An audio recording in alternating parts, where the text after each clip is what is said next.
Hello everyone, welcome to a amazing session with me Deepshikha, your scientific mentor.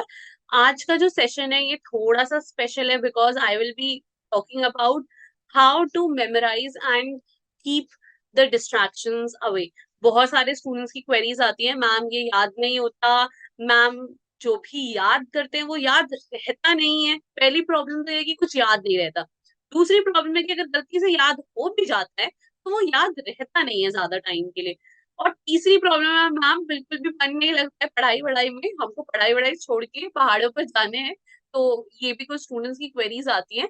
तो for them also we have I have some points, अगर आप लोगों को वो points interesting लगे तो अगर आप उनमें से कोई भी टेक्निक्स फॉलो कर रहे हैं तो आप लोग कमेंट सेक्शन में just let me know if you are following some techniques and it is helpful. So we'll begin the session. So the first technique that I want to talk about is the memory processing technique. तो memory processing technique क्या होता है? मतलब ये है कि हमें चीजों को मल्टीपल टाइम्स पढ़ना होता है. मल्टीपल चीजें पढ़ने से बेटर है चीजों को मल्टीपल टाइम्स पढ़ना. तो एक्चुअली में ये प्रोसेसिंग कैसे होती है, कोई भी सेंसरी इनपुट आता है वो एक सेंसरी मेमोरी में जाता है जहां पर information usually this information not transferred, it is lost. Okay, then the sensory memory will convert into short term memory, and if this information is not transferred, this information will also get lost.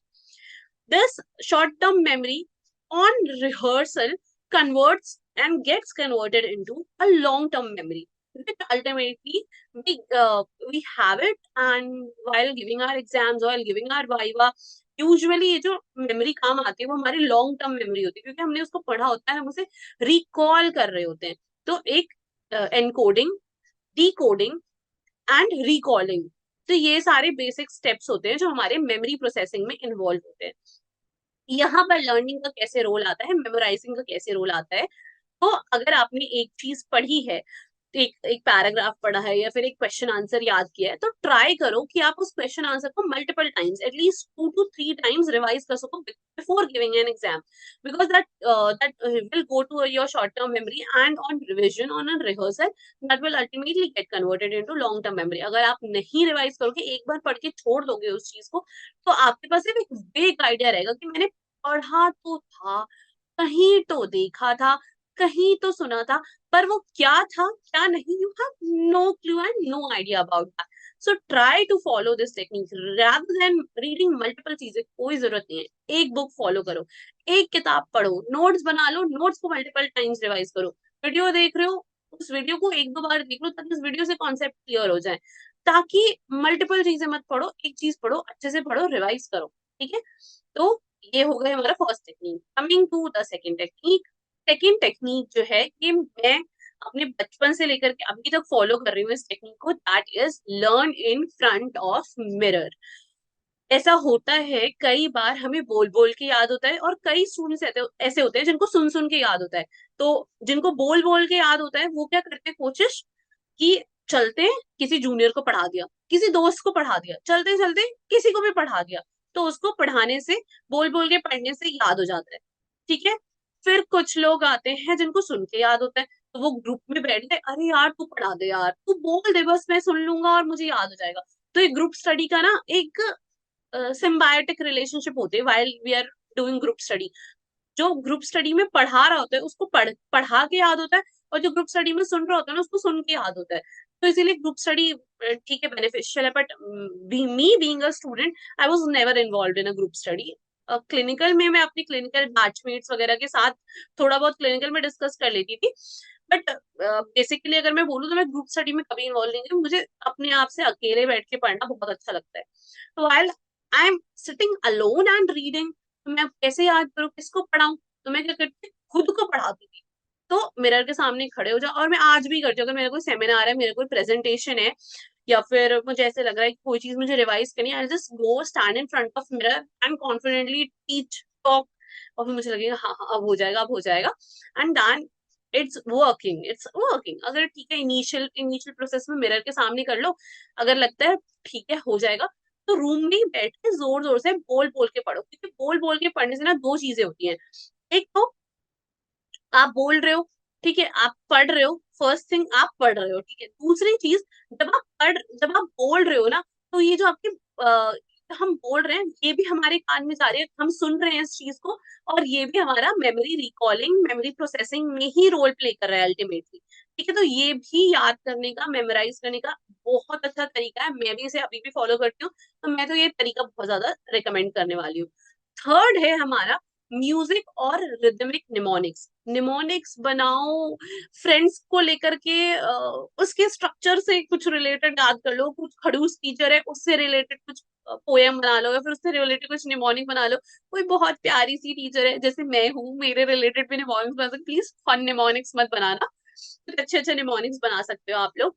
तो कोशिश करो अपनी पढ़ाई को, अपनी daily life जो है उससे एसोसिएट करने का, कुछ कुछ फन एक्टिविटीज करते रहो, अपनी लाइफ को एंजॉय करो। सबसे बढ़िया, सबसे बड़ी चीज है, पढ़ाई कर रहे हो तो एकदम ऐसे बाल सफेद नहीं कर रहे हैं अपने पढ़ते पढ़ते, नहीं करने हैं बाल सफेद। हमें हमें पढ़ाई करनी है, मजे करने हैं, मस्ती करनी है, और अल्टीमेटली हमें अपना गोल अचीव करना है, बीट यूनिवर्सिटी में टॉप करना है, बीट नॉर्सेट क्रैक करना है, बीट एमएससी एंट्रेंस क्रैक करना है। एंड अभी रिसेंटली एमएससी एंट्रेंस का एग्जाम आया है, and rank 1 was from nursing next live. So I would like to congratulate the rank 1 student, and I would like to congratulate all the students who have cleared the MSc Nursing entrance exam.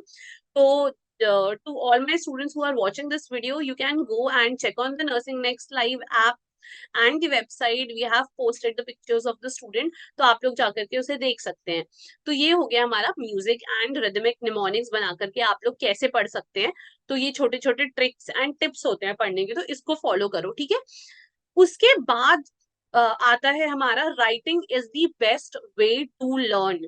NORCET golden notebook day 1 of plan UG से मैं और चेतना ma'am एकदम चिल्ला चिल्ला के हमारा गला सूख चुका है, और आप लोगों को बता बता के हम थक चुके हैं कि please make golden NORCET notebook, और उसमें जितने भी इंपॉर्टेंट पॉइंटर्स हैं please try to note down those pointers, उसको लिखो। पूरे पूरे नोट्स बनाने की बुक छापने की जरूरत नहीं है, हमें बुक नहीं छापना, आपको बस बुलेट पॉइंट्स लिखने हैं। तो जितने भी इंपॉर्टेंट पॉइंट्स आपको लग रहे हैं कि अल्टीमेटली मुझे 4 साल बाद उसे रिवाइज करना ही पड़ेगा, या फिर वो मुझे कहीं ना कहीं नॉर्सेट में हेल्प करेगा, कहीं ना कहीं किसी भी कॉम्पिटेटिव लेवल में हेल्प करेगा, उन पॉइंट्स को नोट डाउन कर लो। या फिर अगर कोई टीचर का वीडियो देख रहे हो, लेक्चर वीडियो देख रहे हो, उस लेक्चर वीडियो में भी वो बताते हैं कि ये एरिया इंपॉर्टेंट, ये क्वेश्चन इंपॉर्टेंट है, तो एटलीस्ट उन सारी चीजों को नोट डाउन कर लो, and make a golden NORCET notebook which will be ultimately helping you in all your competitive examination. So writing is the best way to learn. मैंने अपने एक सेशन में भी ऑलरेडी बता रखा है स्टूडेंट्स को कि मैं, मेरे पास कैसे नोट्स होते हैं। तो I like when I was doing my masters, I had 7-8 separate registers of physiology for every unit. तो मैंने नर्वस मतलब सीएनएस के लिए तो मेरा एक बहुत मोटा सा रजिस्टर था, उसके बाद कार्डियोवास्कुलर के लिए मेरे पास एक मोटा सा रजिस्टर था, देन रीनल और जीआई मैंने एक रजिस्टर में कर लिया था। तो ऐसे करके मेरे पास खुद के नोट्स बने हुए हैं, तो जब भी मुझे आप लोगों को पढ़ाना होता है या फिर खुद रिवाइज करना होता है कभी, तो मैं अपने नोट्स को ही पहले रेफर करती हूँ, उसके बाद मैं बुक पढ़ती हूँ। बिकॉज मेरे नोट्स में मैंने फ्लो चार्ट बना रखा है, डायग्राम्स बना रखे हैं, इजी वे में लिख रखा है, समझने में आसानी होती है। उसके बाद जो मुझे लग रहा है नोट्स में नहीं कवर हो पा रहा है, उसको मैं बुक से पढ़ लेती हूँ। तो मिक्स एंड मैच करके पढ़ने की कोशिश करो। Apply your brain while you are reading, while you are studying, है ना। मतलब ब्रेन को एकदम प्रोएक्टिव या इनएक्टिव नहीं करना है, ब्रेन को एकदम एक्टिव जोन में रखना है while you are reading. Use use of multiple senses, use visual senses, auditory senses, speaking senses. Already मैं लिंगुअल सेंस के बारे में, बोल बोल के पढ़ने के बारे में ऑलरेडी बता चुकी हूँ। विजुअल एंड ऑडिटरी मतलब when your multiple senses are involved in reading, actually में अल्टीमेटली होता क्या है, आपका माइंड जो है ना वो हर तरफ से, जो भी जितने भी न्यूरॉन्स है वो हर तरह से सिग्नल्स देते हैं। आई विजुअल सिग्नल्स जा रहे हैं, विजुअल मेमोरी, है ना। उसके बाद आपकी हियरिंग, आपका जो ऑडिटरी पाथवे वो एक्टिवेट हो रहा है, उसके बाद आपका विजुअल पाथवे एक्टिवेट हो रहा है, एंड कहीं ना कहीं जो भी हम बोल रहे हैं वो भी फोनोलॉजिकली लूप में जा रहा है, और मेमोरी प्रोसेसिंग में अल्टीमेटली हेल्प कर रहा है। तो ऐसा कई स्टूडेंट्स के साथ होता है, मेरे साथ भी होता है कि मुझे वैसे कोई टीचर लेक्चर देती रहती है तो मुझे नहीं समझ में आता, पर मैं वीडियो देख लेती हूँ ना तो मुझे तुरंत समझ में आ जाता है। तो not a good way I will tell, but not a bad way also I will say. तो जैसे समझ में आए, अल्टीमेटली पढ़ना है, जिस तरीके से पढ़ना है उस तरीके से पढ़ो, जिस तरीके से समझ में आए उस तरीके से पढ़ो, अल्टीमेटली पढ़ना है, ठीक है। And then share whatever you learn, like teaching is a very good method to learn, I will tell. And every teacher is a student. ऐसा मत सोचना कि आज मैं आप लोगों को इस प्लेटफॉर्म पर पढ़ा रही हूँ तो मैं खुद नहीं पढ़ती हूँ। आप लोगों को पढ़ाने के लिए हमें मल्टीपल सोर्सेज रेफर करने पड़ते हैं, तब आके हम आपको एक जो क्रिस्प आइडियाज है ना, हम आपको तब दे पाते हैं after referring to multiple sources. तो यूजुअली ऐसा होता है कि मैंने कुछ टॉपिक छोटा सा पढ़ा और मुझे लग रहा है कि यार ये मुझे याद कैसे रहेगा, तो मैं क्या करती हूँ, अपने फ्रेंड्स को, अपने जूनियर्स को या फिर अपने कलीग्स को, जिनको भी मुझे लगता है कि नहीं पता होगा ना, इंटरेस्टिंग वे में जाके उनको ये टॉपिक समझा देती हूँ। तो क्या हुआ, उनको भी समझ में आ गया, उनको भी कुछ नया नॉलेज मिल गया और मेरा रिवाइज हो गया, क्योंकि मैंने ऑलरेडी पढ़ा हुआ था तो मेरा रिवाइज हो गया। तो वो भी एक तरीके का लर्निंग मेथड होता है। And then the last very important thing is repeat, test and revise, ठीक है। रिपीट करो, जितनी बार पढ़ सकते हो उतनी बार पढ़ो, टेस्ट दो, मल्टीपल टेस्ट देने की कोशिश करो, and then revise, multiple times revise करने की कोशिश करो।